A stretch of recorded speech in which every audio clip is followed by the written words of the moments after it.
एक छोटा सा गांव था। नाम था मोहनपुर। उस गांव में एक 200 साल पुराना कुआं था। लोग कहते थे हर रात उस कुएं से एक रोती हुई लड़की की आवाज सुनाई देती है।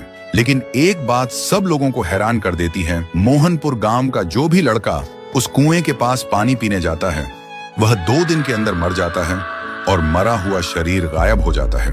और एक दिन इसी गांव में एक शहर से अर्जुन नाम का लड़का आता है।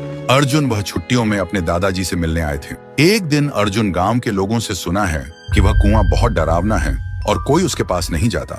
लेकिन अर्जुन सोचते हैं डर सिर्फ अंधविश्वास है और कुछ भी नहीं। एक दिन धूप में जाते हुए अर्जुन को प्यास लगी और बिना किसी से पूछे वो सीधा उस कुएं से पानी पीने चला गया। तब अचानक से एक लड़की का चेहरा सामने आया। अर्जुन डरा हुआ था और तुरंत वहां से भागकर घर पर चला गया। उस रात उसे नींद नहीं आती। हर समय उसे लगता है कोई उसे देख रहा है और कोई बुला रहा है। अब उसे भी डर लगने लगा था। फिर सुबह अर्जुन ने एक बुजुर्ग से पूछा, चाचा ये कुआं इतना डरावना क्यों है? चाचा ने बोला, यह कुआं बहुत पुराना है। यहाँ से आधी रात में एक लड़की की रोते हुए आवाज निकलती है और वह लड़की हमेशा लड़कों को ही अपना शिकार बनाता है। आज तक इसका राज कोई समझ नहीं पाया। इस बात को सुनकर अर्जुन वहां से निकल पड़े और घर में आकर एक पाखंडी बाबा को कॉल करके बुलाता है ताकि इसका राज क्या है वह जान पाए। और आखिरी दिन पाखंडी बाबा आता है और गांव के सभी लोग इकट्ठा होता है।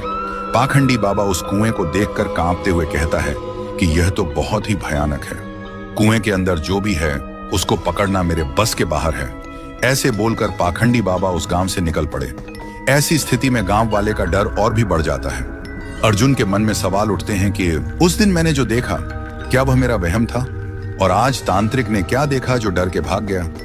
आखिरी दिन अर्जुन आधी रात में कुएं के पास एक पेड़ के पीछे छुप जाता है। अर्जुन देखा है कि कुएं के अंदर से एक अजीब सा रोने वाला लड़की का आवाज सुनाई देता है और तभी कुएं के अंदर से एक लड़की बाहर निकलती है। थोड़ी देर बाद एक लड़का गाड़ी लेकर गांव से गुजरता है।